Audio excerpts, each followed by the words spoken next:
சட்டப்பேரவையில் முதலில் தேசிய கீதம் படிக்க வேண்டுமா, தமிழ்தாய் வாழ்த்து படிக்க வேண்டுமா என்ற சர்ச்சையை ஆளுநர் RN ரவி 2 ஆண்டுகளாக தொடர்ந்து எழுப்பி வரும் பிரச்சனையை கண்டித்து திமுக சார்பில் தமிழகம் முழுவதும் இன்று கண்டன ஆர்ப்பாட்டம் நடைபெற்று வருகிறது. நாம் இப்போது பார்த்துக் கொண்டிருப்பது சென்னை சைதாப்பேட்டை மற்றும் வேலூர், காஞ்சிபுரம், திருவள்ளூர் ஆகிய மாவட்டங்களில் நடைபெற்ற போராட்டங்களைப் போல தமிழகம் முழுவதும் அனைத்து மாவட்ட தலைநகரங்களிலும் ஆளுநரை திரும்ப பெற வேண்டும் என்றும், ஆளுநர் தமிழகத்தை விட்டு வெளியேற வேண்டும் என்றும், சட்டப்பேரவையை விட்டு வெளியேறிய தமிழக ஆளுநர் RN ரவிக்கு கண்டனம் தெரிவிக்கும் வகையில் இந்த ஆர்ப்பாட்டத்தை திமுக நடத்தி வருகிறது. ஆண்டுதோறும் சட்டப்பேரவை கூட்டத்தொடரின் முதலில் தமிழ்தாய் வாழ்த்தும் பின்னர் நிறைவடையும் போது தேசிய கீதமும் பாடப்படும் மரபு நூற்றாண்டுகளாக தமிழகத்தில் கடைபிடிக்கப்பட்டு வருகிறது என்றும், நூற்றாண்டுகளாக கடைபிடிக்கப்பட்டு வரும் மரபை மாற்ற இயலாது என்று ஏற்கனவே ஆளுநரிடம் தெரிவித்தும், அது குறித்து அவர் தெரியாதது போல மீண்டும் அதே பிரச்சனையை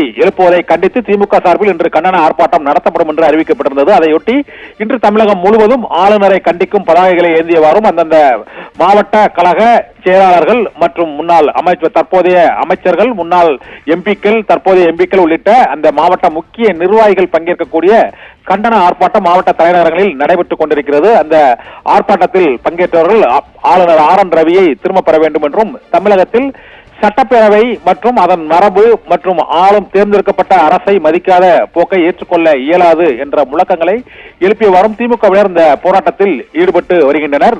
ஆளுநர் RN ரவி தொடர்ச்சியாக 3 ஆண்டுகளாக தமிழக சட்டப்பேரவையில் 2022ஆம் ஆண்டு சுயமரியாதை மற்றும் பகுத்தறிவு, தந்தை பெரியார், அம்பேத்கர் உள்ளிட்ட பெயர்களை படிக்காமல் அவர் அந்த ஆளுநர் உரையை படித்தது சர்ச்சைக்குள்ளானது. கடந்த ஆண்டு இதே போன்று தேசிய கீதம் முதலில் படிக்கவில்லை என்று கூறி அவர் இந்த அவையில் ஆளுநர் உரையை படிக்காமல் வெளியேறினால், 2வது முறையாக இந்த ஆண்டும் இந்த மரபை அவர் கடைபிடித்ததால் பாரதிய ஜனதா கட்சி ஆளும் மாநிலங்கள் இல்லாத எதிர்க்கட்சிகள் ஆளும் மாநிலங்களில் எல்லாம் ஆளுநர்கள் இத்தகைய போக்கை கடைபிடித்து வருவதை ஏற்றுக்கொள்ள இயலாது என்றும், பஞ்சாப் மற்றும் மேற்கு வங்காளம், டெல்லி, கேரளா உள்ளிட்ட மாநிலங்களில் இதே போன்ற பிரச்சனையை அரசியல் ரீதியாக ஆளுநர்கள் மேற்கொண்டு வருவதை கண்டித்தும் இந்த ஆர்ப்பாட்டம் நடைபெற்று வருவதாக அந்தந்த மாவட்ட தலைநகரங்களில் ஆர்ப்பாட்டம் நடத்தியவர்கள் முழக்கங்களை எழுப்பியவாறும் ஆளுநரை கண்டித்து அவர்கள் போஸ்டர்களை ஒட்டியும் தங்களது எதிர்ப்பை தெரிவித்து வருகிறார்கள்.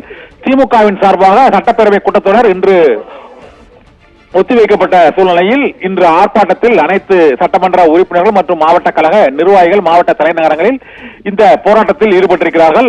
ஆளுநர் உரை என்பது அந்தந்த சட்டமன்றத்தில் ஆண்டுதோறும் முதல் உரையாக நடைபெறுவது வழக்கம். இனிமேல் நடைபெற வேண்டுமா வேண்டாமா என்ற கேள்வியை எழுப்பியவாறும் இந்த முழக்கங்களில் ஈடுபட்டு வந்தார்கள்.